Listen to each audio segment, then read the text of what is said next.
boa tarde. O programa Primeiro Escalão tem o privilégio, tem a honra de receber hoje nos estúdios da OTV o eterno pugilista Servílio de Oliveira, o primeiro boxer brasileiro a conquistar uma medalha nos Jogos Olímpicos. Ele conseguiu esse feito nos Jogos Olímpicos do México em 1968, quando ganhou uma medalha de bronze. Para conversar com o Servílio de Oliveira hoje nos estúdios da OTV, eu convidei o publicitário Sérgio Gentili, que vai fazer comigo essa entrevista. Servílio, muito obrigado por ter aceito o nosso convite para bater um papo sobre boxe, sobre os Jogos Olímpicos, sobre sua nova profissão, o direito. Muito obrigado por ter aceito o nosso convite. Eu gostaria que você começasse a falar sobre a sua trajetória, como é que você começou, um ligeiro traço biográfico da sua carreira e como é que você conseguiu esse tento maravilhoso, conquistar uma medalha de ouro que durante 44 anos foi o privilégio único de Servílio de Oliveira no esporte brasileiro. Boa tarde, Caetano, boa tarde, Gentili, boa tarde, amigos da OTV. Quero dizer que é um grande prazer receber o convite e poder participar desse programa. Na verdade, a minha carreira no boxe começou lá atrás, lá na década de 60, né? Quando surgiu... Ainda adolescente? Ainda adolescente, quando surgiu o Éder Joffre. Naquela época nós tínhamos poucos atletas de nome. Naquela época nós tínhamos a Maria Esther Bueno, naquela época nós tínhamos o Éder Joffre, tínhamos o Pelé. Pelé começando a carreira. Tínhamos... Do mundo de 58. Exatamente. Filho, que ele também acabou sendo alijado, né, por problema de contusão. Exato. Tínhamos também o Ademar Ferreira da Silva, bicampeão olímpico, não é? O nome dele nunca foi muito falado, mas, pô, o sujeito ganhar 2 medalhas de ouro olímpica é algo excepcional, né? E aí eu comecei a treinar com os meus irmãos, todos entusiasmados com o Éder Joffre, e em 1966, já com 17 anos de idade, eu estreiei no torneio da Forja, fiquei campeão da Forja, e fiquei campeão paulista, e no ano seguinte fui disputar o torneio latino-americano no Chile. Antes disso... Mas na Forja você ainda era amador? Amador. Depois aí você se profissionalizou logo depois da Forja? Não foi assim. Em 1966 eu fiquei campeão da Forja.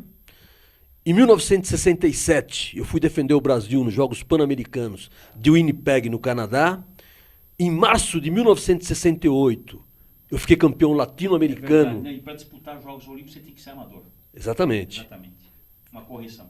Exatamente. Ganhei o título lá. E em outubro do mesmo ano, de 1968, no dia 24 de outubro de 1968, eu conquistei a 14ª medalha de um brasileiro nos Jogos Olímpicos. Só uma correção, não foi medalha de ouro, foi medalha de bronze, 3º lugar. E que você vai celebrar essa conquista no ano que vem, no dia 24 de outubro, o 50º dessa conquista. Quais são os projetos para você celebrar esta data, 24 de outubro de 2018, 50 anos dessa conquista espetacular? Vai ser as bodas de ouro, né? Eu estou muito satisfeito com o trabalho que se está fazendo com a formação de jovens. O meu filho, por exemplo, está fazendo um trabalho muito bom. Tem uns meninos que fazem um trabalho muito bom também no interior de São Paulo. E tenho aí o meu neto, não é?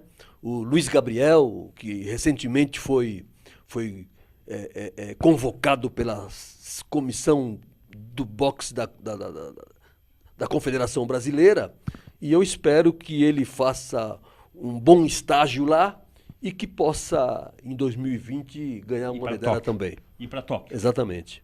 Sérgio Gentili, por favor. Maravilha ver isso de um neto, hein? Para um campeão como você, maravilha. Eu queria saber de você, eu sempre curti muito boxe, a partir dos meus tios, do meu pai, todo mundo fã incondicional de boxe, os grandes atletas do boxe naquela época. Então a gente sempre vibrou muito com boxe. Eu brincava com meu tio que foi campeão paulista durante um tempo. Mas nunca dei para coisa, nunca fui bom nessa coisa de luva. Mas, de qualquer maneira, eu estava querendo, tenho uma curiosidade muito grande em saber o que o MMA, com esse mix de lutas, de estilos, o que ele pode prejudicar o boxe como arte, porque no meu período de garoto a gente considerava boxe como uma arte, né? Porque tem os grandes estilistas, né, do boxe. Olha, francamente, eu penso que o MMA é uma modalidade que chegou para ficar. Nós sabemos que na vida tudo passa, não é? Tudo vai e volta. Veja, o MMA, por exemplo, é uma modalidade dura, é uma modalidade que o pessoal luta praticamente com a mão livre, não é? E se você for analisar, se você for olhar no tempo, lá atrás, lá antes de Cristo, não é? O boxe era um esporte onde não havia ringue, mão livre, onde não havia ringue, onde não havia categorias. Aliás, o boxe estreou lá atrás, na antiguidade, na 43ª dos Jogos Olímpicos da Antiguidade. Isso em 668 a.C. 668 anos antes de Cristo. Depois dos Jogos Olímpicos, ele teve uma parada de 1501 anos até 1894, quando o barão de Pierre de Coubertin instituiu o Comitê Olímpico Internacional. Aliás, o Comitê Olímpico Internacional ele foi posto em 1894 e 2 anos depois, em 1896, teve os primeiros Jogos Olímpicos da Era Moderna. O boxe ainda não entrou? O boxe não entrou. O boxe só entrou, e aí eu vou concluir a questão do vale tudo, do MMA. Porque o boxe, por ser um esporte muito duro, um esporte onde se machucava muito, porque o sujeito de 150 quilos podia lutar com um sujeito de 60, bastava que o sujeito de 60 quilos tivesse coragem, não é? Sim. E isso causou um trauma, e o boxe não pôde participar dos primeiros Jogos Olímpicos que se deu na Grécia, não pôde participar dos segundos Jogos Olímpicos que se deu na França. O boxe só pôde participar do terceiro Jogos Olímpicos, se não me falha a memória, nos Estados Unidos. Em St. Louis, nos Estados Unidos, em 1904. E por que pôde participar aí? O boxe pôde participar aí, por quê? Porque lá em Londres, o pessoal fez lá umas regras que se chama Rondon Rules, e que essa regra, ela dá sustentação até hoje para a movimentação e para as novas regras que se dá no boxe, que é proteger a integridade física do esportista. Mas o MMA, Servilho, é um esporte muito violento. Exatamente. Eu vejo alguns combates e eu fico muito impressionado com a violência e com a falta de, eu diria até de disciplina com relação às normas, às regras que norteiam qualquer esporte. Em lutas marciais. O jiu-jitsu, por exemplo, o judô, é um esporte disciplinado, que os atletas respeitam as regras, o boxe também. Então, fazendo um cotejo, eu acredito que o boxe é um esporte que ele ensina e passa normas de comportamento para o esportista, de uma maneira geral, não só o brasileiro, mas o esportista de todos os lugares do mundo. Como é que você vê isso estabelecendo um cotejo entre o MMA, que é um esporte, eu digo, pela minha concepção, violento, demasiadamente violento, e o boxe, que é um esporte até chamado de nobre arte, né? Desde a sua criação. Sim. Como é que você vê? O boxe é chamado de nobre arte porque lá em Londres, quem praticava boxe eram o pessoal de um bom nível, né? Sim. Mas veja, a questão do MMA, eu não sou contra o MMA, eu acho que é um esporte que veio para ficar, é um esporte duro, né? Mas participa aquele sujeito que quer participar. Eu jamais participaria de MMA, eu jamais lutaria MMA, porque é um esporte muito duro e onde se pode dar joelhada, onde pode se dar cotoveladas e tal, mas São golpes golpes duros, mas Você vê, então, aquele paralelo que eu traço entre a não participação do boxe lá atrás em Jogos Olímpicos, eu digo, o boxe era um esporte discriminado e o pessoal se cuidou, e hoje está todo mundo aplaudindo e batendo palma para essa violência que é o MMA, mas participa aquele que quer e aquele que gosta. Agora, o boxe no Brasil ele começou a ganhar notoriedade e impulso a partir de Éder Joffre no finalzinho dos anos 50, início dos anos 60, Sim. que você também participou efetivamente nesse período.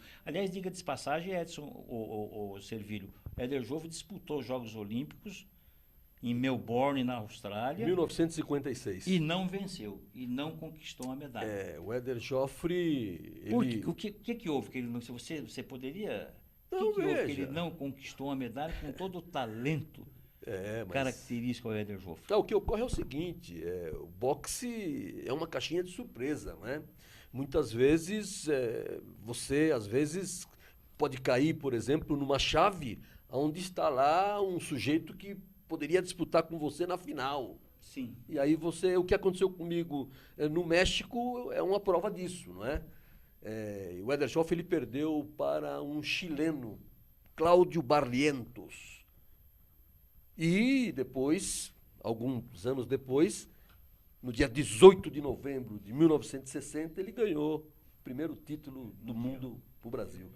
O Éder Joffre, para mim, ele é o concurso, que está acima de qualquer um. Como é que você analisa hoje o estágio do boxe brasileiro, transportando todos esses períodos, Éder Joffre, Servílio de Oliveira, Miguel de Oliveira, Maguila, etc, etc. Veja, esses grandes nomes do Caetano, boxe brasileiro. Você faz parte desse time de notáveis do boxe brasileiro. Veja, o que eu acho é o seguinte: lamentavelmente eu penso que a condição do boxe, eu penso que a coisa vem se definhando, e eu penso isso. Eu penso que os boxeadores, aquela galera antes da minha fase, foram melhores que a minha fase, eu penso isso. A minha fase foi melhor do que a fase seguinte. Eu penso que o boxe está faltando um trabalho mais sério por parte daqueles que estão por trás do boxe brasileiro, que é a Confederação Brasileira, que ela não faz o trabalho que se devia fazer. Não faz. Não, no meu entendimento, não quem faz. Quem seria o responsável pela formação do atleta, do lutador de boxe do Brasil? Olha, eu penso que... Hoje, o clube? Seriam os clubes? Os clubes. Seria o poder, o Estado, a universidade? Como é que você traçaria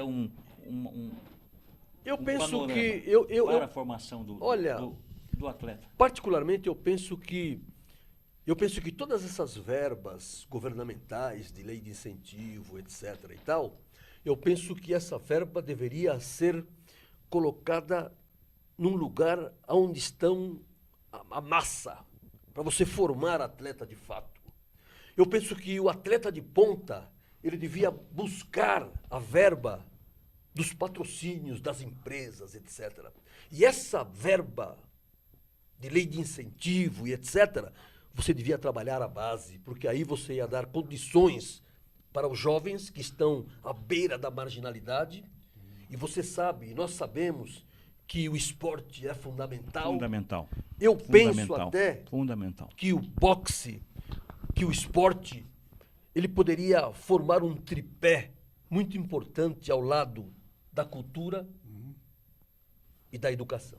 Mas a confederação, que é uma entidade que se pressupõe que ela existe, tem como missão a formação do atleta, o cuidado com a carreira do atleta, dar estrutura para o desenvolvimento do boxe. Por que ela não faz isso? Olha, você muito bem colocou e criticou um minuto atrás. Olha, na verdade, eu penso que, infelizmente,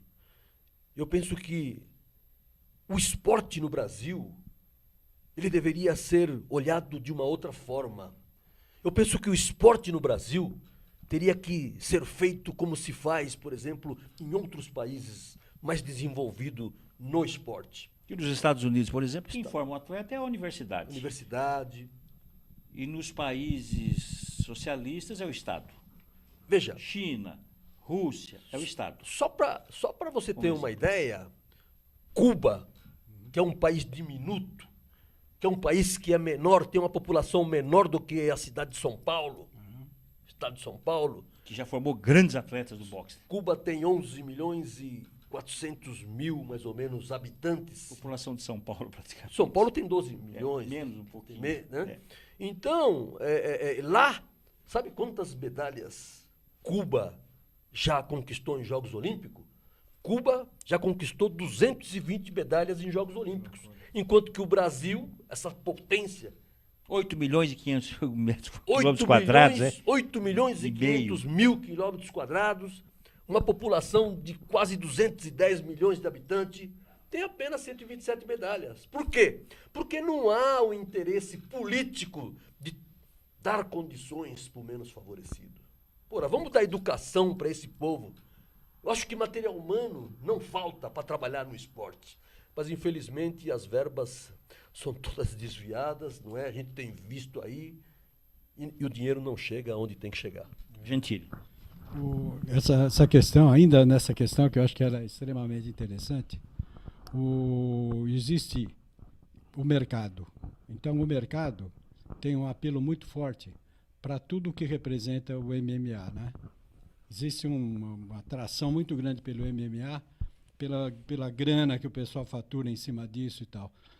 Isso não é uma coisa que a confederação deveria prestar atenção para levar um pouquinho mais de seriedade para o uso, por exemplo, do boxe, no caso, que é um esporte individual, para escolas onde o pessoal joga vôlei, joga futebol de salão, joga futebol quando tem campo, e, na verdade, desprestigia os esportes individuais, né? Eu não digo só o boxe, mas outros esportes também. Isso é uma coisa que deveria ser discutida no nível de direção mesmo, direção do esporte pela confederação, por exemplo, pelo Ministério do Esporte, alguma coisa assim. Olha, é aquilo que eu disse, né? Eu penso que os esportistas de renome deveriam estar, por exemplo, à frente das confederações. Lá em Cuba, por exemplo, os ex-atletas são todos dirigentes.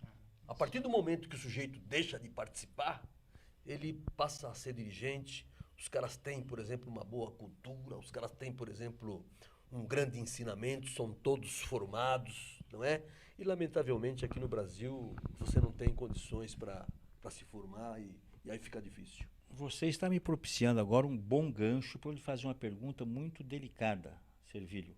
Nós temos um ex-atleta, Carlos Arthur Nussmann, foi jogador de vôlei, participou de várias equipes, assumiu vários cargos de comando em entidades esportivas desse país, foi presidente recentemente, foi durante vários anos presidente do Comitê Olímpico Brasileiro e há um mês e meio, 2 meses atrás, acabou sendo preso, acusado de corrupção, de ter participado de um complô para a venda do Rio de Janeiro para ser a sede dos Jogos Olímpicos de 2016. Como é que você avalia isso?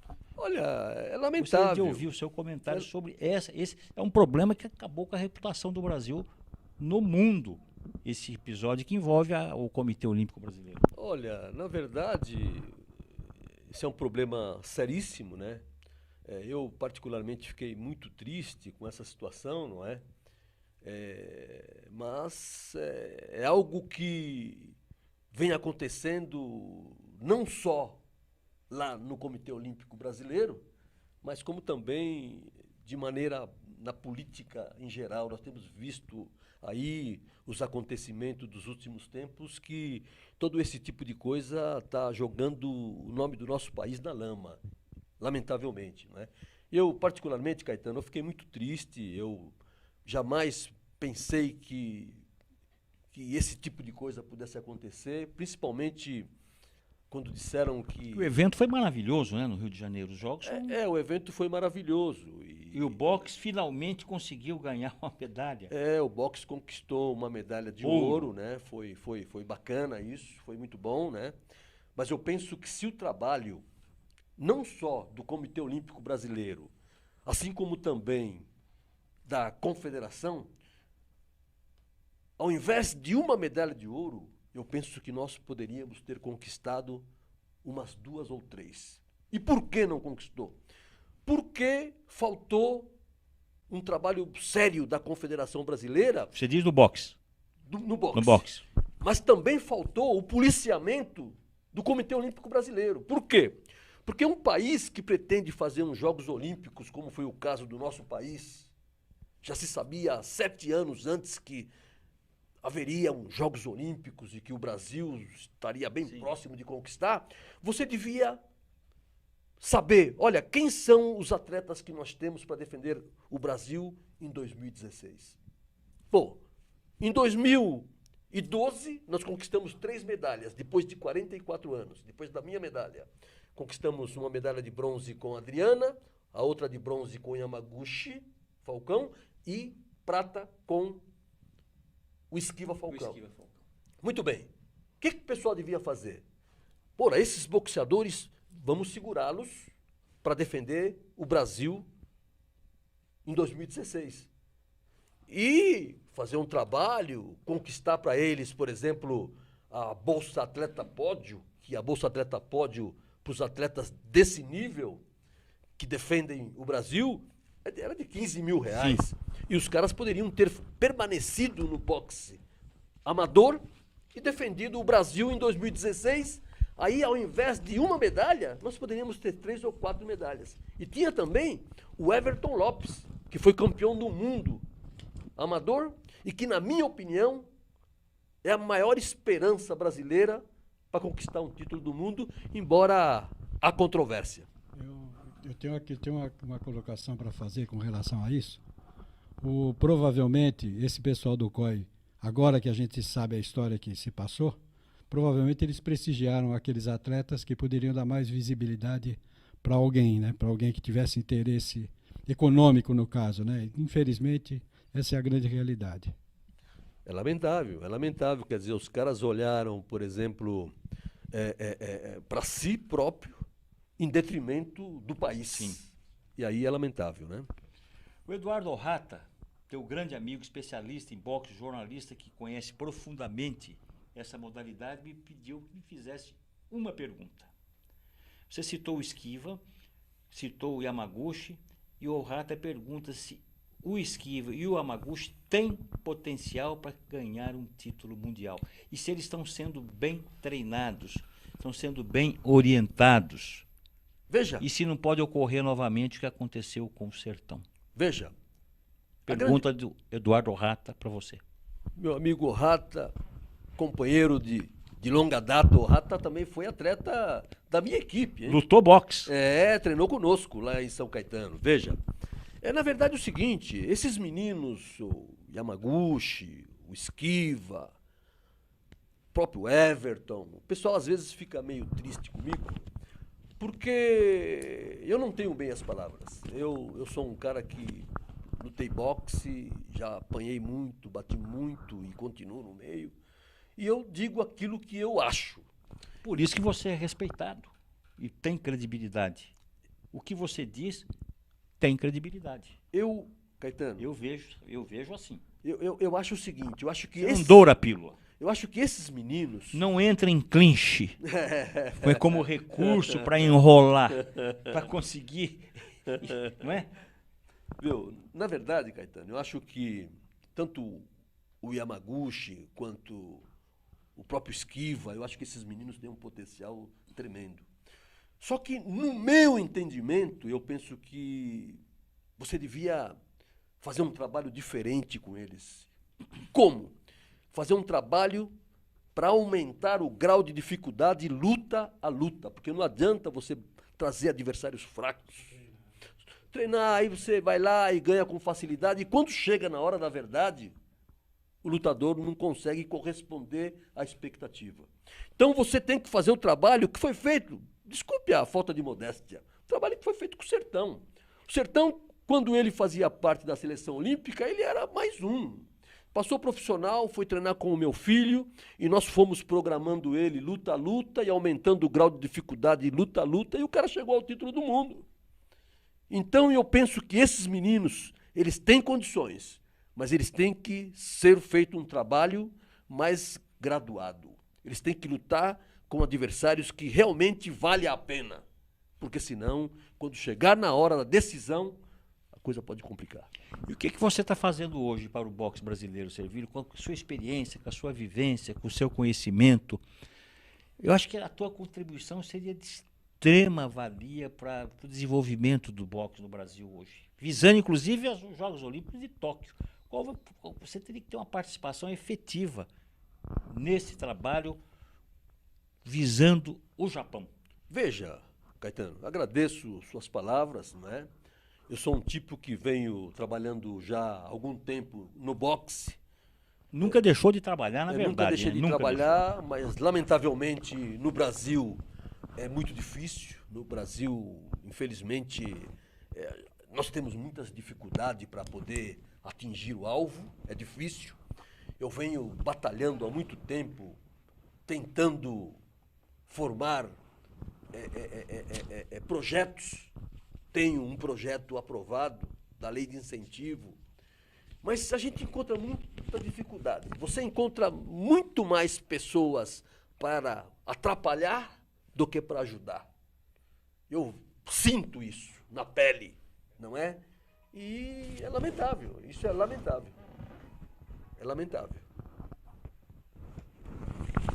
Eu soube por intermédio de um diretor do esporte, da Sociedade Esportiva Palmeiras, Luiz Cláudio Granieri, que aliás é teu fã, conhece a tua carreira nos mínimos detalhes. Ele me disse que o Palmeiras vai priorizar em 2018 uma plataforma para o desenvolvimento do boxe no clube. Olha, Sociedade Esportiva Palmeiras. veja, Me pediu que divulgasse isso e pedisse a sua opinião sobre essa iniciativa do Palmeiras. olha, na verdade, o treinador de boxe que está lá no Palmeiras, no meu entendimento, é um dos maiores conhecedores da modalidade. É um cubano que já está lá fazendo um grande trabalho, é meu amigo. Ele se chama Francisco Garcia, o Paco. Ele já faz lá um trabalho bacana e esperamos que isso que esse diretor disse realmente possa fortalecer cada vez mais o trabalho que já está sendo feito lá.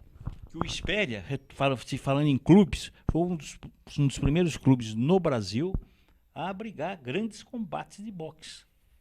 Inclusive o Espéria, se me corrija se eu estiver errado, criou uma escola de boxe nos anos 40, 50, 60, que é um clube centenário, Espéria. Olha, eu... Procede? Veja, procede. E quando você volta no tempo, né? Você me faz lembrar, por exemplo, o Matarazzo, as firmas, as empresas, porque naquela época não havia patrocínio como tem hoje. Ou seja, as leis de incentivo, Bolsa Atleta, Bolsa Pod, não havia. Então, você, para ter condições, você tinha que ser olhado para alguma empresa que tivesse um departamento de esporte lá. E eu tive a felicidade de ser chamado pelo Antônio Ângelo Carolo, que Deus o tenha, para mim, um dos maiores treinadores que esse país já teve, e me levou para a Pirelli em 1966. Eu entrei para trabalhar na Pirelli. A Pirelli te patrocinou.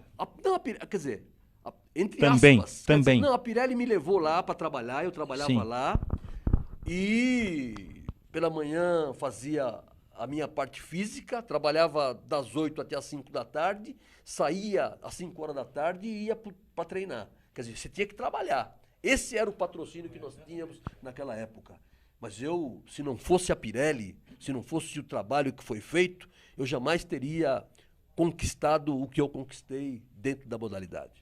E a sua escola, Servilho? O que você pode falar sobre a escola que você criou e fundou? Nós temos imagem, inclusive, da sua escola aqui no nossa database do primeiro escalão. Ah, que bom, bacana. Vamos ver.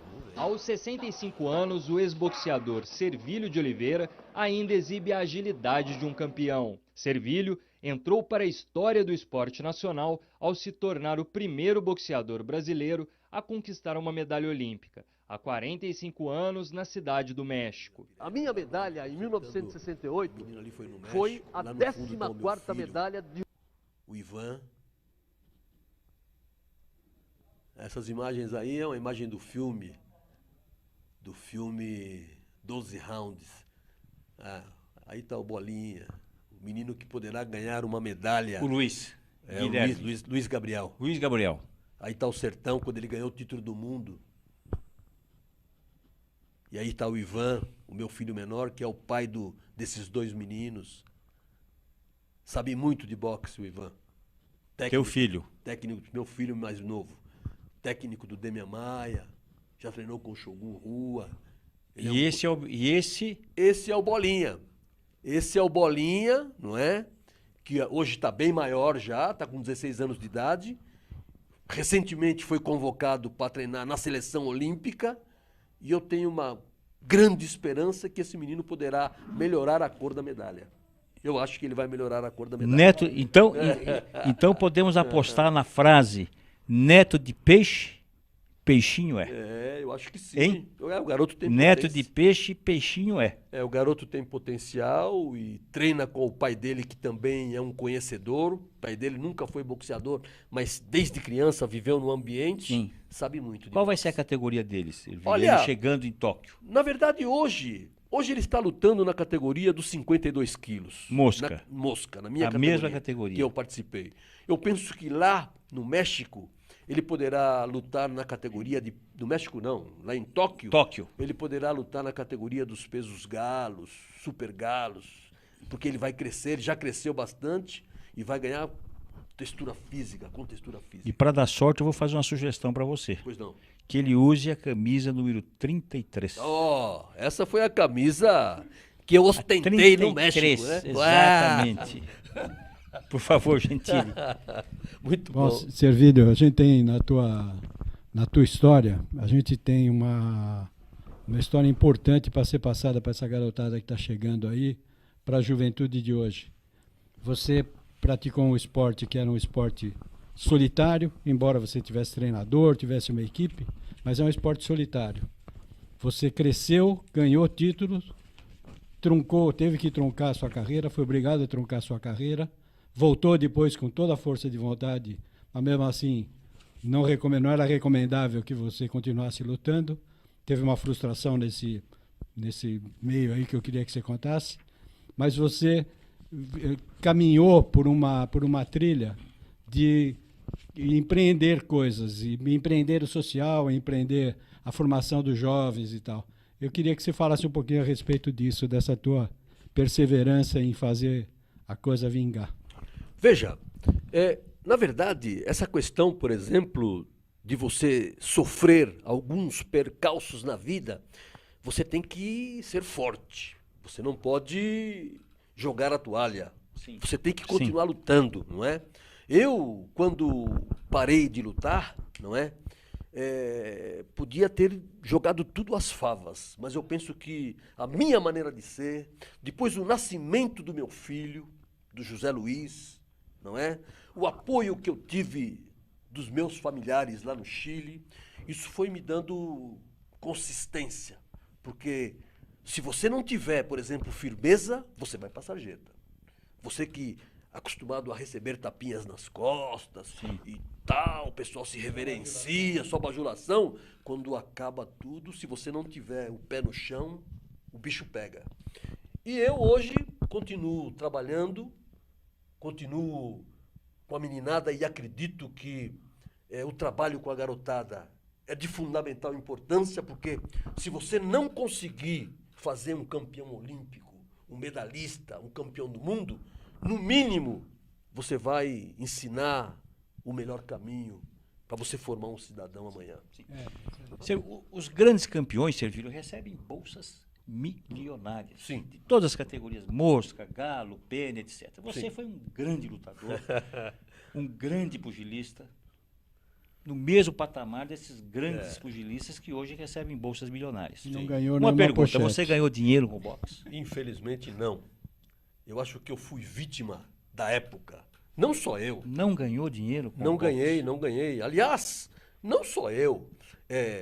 o futebol mesmo, se você for analisar, o Edson Arantes do Nascimento, que é o maior jogador de futebol Sim. do mundo, se ele não tivesse se transferido para os Estados Unidos, talvez ele não tivesse as condições que ele tem hoje. Porque eu conheço muitos outros atletas que jogaram junto com o Edson Arantes do Nascimento e que estão levando uma vidinha precária. Contemporâneos dele. Contemporâneo dele. Por quê? Hoje não, hoje são verbas milionárias. Eu, particularmente, sabe qual foi a maior verba que eu recebi? Bolsa. Bolsa.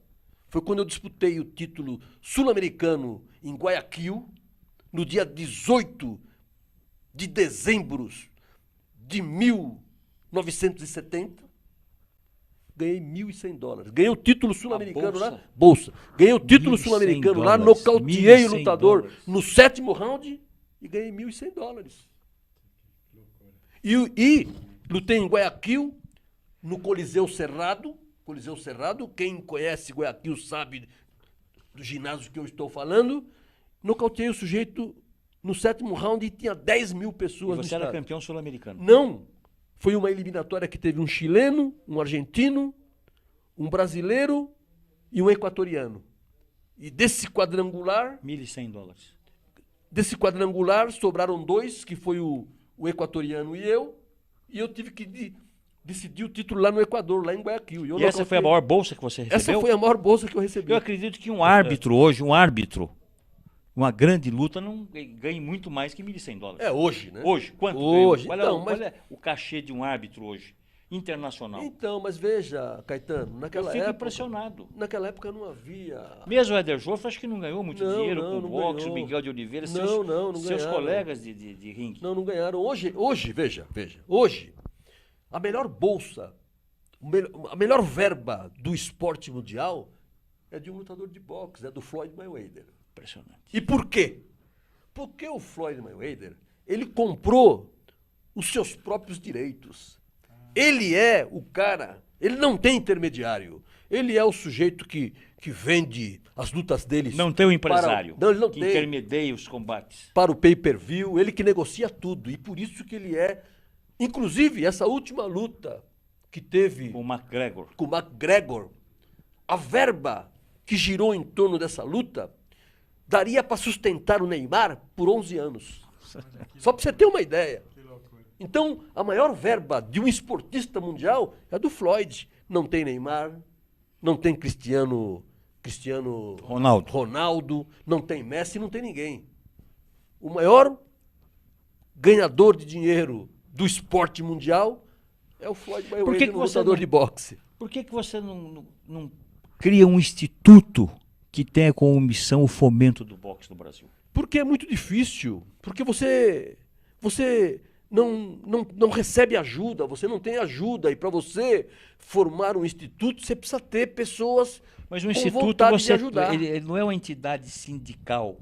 Você tem uma série de prerrogativas que vão lhe propiciar prospecção de capital para você aportar Olha, na entidade. Veja, se eu encontrar algumas pessoas, como você, Caetano, como Gentili, algumas pessoas que podem me ajudar nesse aspecto para orientação, etc., podemos Que eu correr tenho atrás, sim. plena certeza que com o seu histórico, com a sua experiência, com a sua trajetória, um instituto, Servílio de Oliveira, voltado para o fomento do boxe no Brasil, seria um sucesso Olha, imediato. Olha, e com, Caetano, e com o material humano que nós temos, nós temos material humano farto. Seria maravilhoso se os nossos representantes que estão lá em Brasília voltassem os olhos para essa população. Eu acho que ficaria muito mais barato do que ter os caras atrás das grades. Você pretende ir para Tóquio em 2020? Olha, tenho vontade. Tenho muita vontade. Veja, o meu netinho agora, se ele for fixado... Ele vai ter 18 anos lá, em 2020. Ele vai ter 18, 19 anos. Mas agora, o ano que vem, 2018, vai ter um torneio, um campeonato mundial da juventude, em Buenos Aires. Eu, particularmente, pretendo ir com os meus custos, eu quero ir lá torcer para ele. torcer pro meu menino lá em Buenos Aires, pro meu netinho. Você está calçando luvas novamente por conta do seu neto, né? Não, na verdade... Não Não é verdade isso? Na verdade, há um ano e pouco atrás, eu fiz lá um treininho com ele e tal, com ele, com o irmão dele, mas é... bem à distância. Tem uma questão que eu acho importantíssima, que você acabou, na tua explanação, acabou não contando, e eu vou colocar a minha próxima pergunta, é a provocação para que você fale diretamente disso. Qual foi a tua maior frustração no boxe? Ah, tá. Boa pergunta. A minha maior frustração no boxe, e é real, é real. A minha maior frustração foi em 1978, quando eu me credenciei para disputar o título sul-americano. Eu ia lutar contra o Martim Vargas em Santiago do Chile, e lá no Chile eles já me conheciam e sabiam do meu problema na vista. Depois de ter se recuperado do teu problema da vista e ter ganho novamente forma para lutar. Exatamente. Quando parei de lutar na primeira fase, em 1971, eu tinha 15 lutas, depois voltei em 76 e lutei até 78, mais 5 lutas, ganhei as 5, inteirei 20 lutas e desafiei o chileno. E lá no Chile, os médicos e o pessoal da Prodep, a Prodep é a empresa que estava por trás do Martim Vargas, se apegou ao regulamento e disse que todo boxeador com menos de 1/4 divisão em uma das vistas não podia lutar. Se apegaram ao regulamento, dizendo proteger a minha integridade física, e não me deixaram lutar. E essa foi a maior frustração que eu tive, porque eu queria ter lutado no Chile contra o Martim Vargas, na casa da minha mulher, porque minha mulher é chilena, na casa dos meus 2 filhos que nasceram lá no Chile, e eu não pude. Fale um pouco sobre a sua passagem no Chile, rapidamente. Olha, lá no Chile, eu cheguei lá em março de 1972. Lamentavelmente, em 1973 teve lá o golpe militar. Passei muito mal lá com o golpe militar, perdi emprego, etc. E permaneci lá mais uns 2 anos. E tendo que me retornar para o Brasil em 1975, foi no dia 10 de junho de 1975 que eu voltei, eu, minha mulher e os meus 2 filhos. E aí o Carolo, Antônio Ângelo Carolo, me arrumou para mim voltar novamente na Pirelli. O seu Carolo, eu tenho uma gratidão imensa por ele. Eu acho que o Carolo foi um segundo pai para mim. Carolo foi algo espetacular, porque tanto na primeira fase da minha carreira, como na segunda fase da minha carreira, quando eu precisei dele, ele sempre esteve junto comigo. Você recentemente conquistou mais um pódio na sua vida profissional. Você se formou em Direito. Sim. Eu queria que você falasse um pouquinho sobre essa decisão, por que você voltou a estudar, voltou para os bancos escolares e escolheu o Direito como profissão. Que você me disse, está se preparando aí para a prova da OAB. Sim. E pretende exercer Sim. a advocacia. Olha, na verdade, eu sempre gostei do direito, mas o que mais me incentivou foi eu ter, por exemplo, um filho, não é? Que é advogado, formado, é procurador federal, e ele tem me incentivado bastante, ele me incentivou muito. E em 2009 eu prestei o vestibular, passei no vestibular e conquistei o título de advocacia, né? E agora estamos trabalhando aí, fazendo cursinho, e no dia 19 agora vou participar da primeira fase e vamos ver. Não é fácil. E vai atuar em que área? Vou na trabalhista. Prática trabalhista. Eu gosto dessa matéria, tem outras que eu também gosto, mas a trabalhista eu acho que eu me adapto melhor, eu gosto mais. Se depender do seu talento para a dialética e a retórica, você será um grande advogado na tribuna. Pode ter certeza. Sem esquivas e sem clinches. Sérgio Gentili, muito obrigado. Infelizmente o nosso tempo está terminando. Meu amigo, e eu sou seu admirador, eu sou jornalista, mas admiro a sua trajetória como esportista, como mestre, como grande boxeiro. quero agradecer a sua presença, por ter aceito o nosso convite para participar do primeiro escalão. As portas desse programa estarão sempre abertas para você. As suas considerações finais. Na verdade, Caetano, eu quero dizer que, puxa vida, me sinto honrado.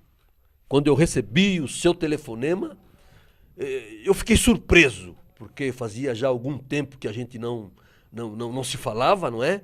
E para mim foi uma honra participar desse programa, de estar aqui com você, de estar aqui com o Gentili, de estar aqui com o pessoal da OutV. Eu acho que foi um prazer, e é um prazer enorme, e espero, no futuro, em breve, ser convidado você novamente. voltará. Terá muita novidade. Muito obrigado, Caetano. O primeiro escalão volta na próxima terça-feira, às 16 horas, ao vivo. Até lá, muito obrigado.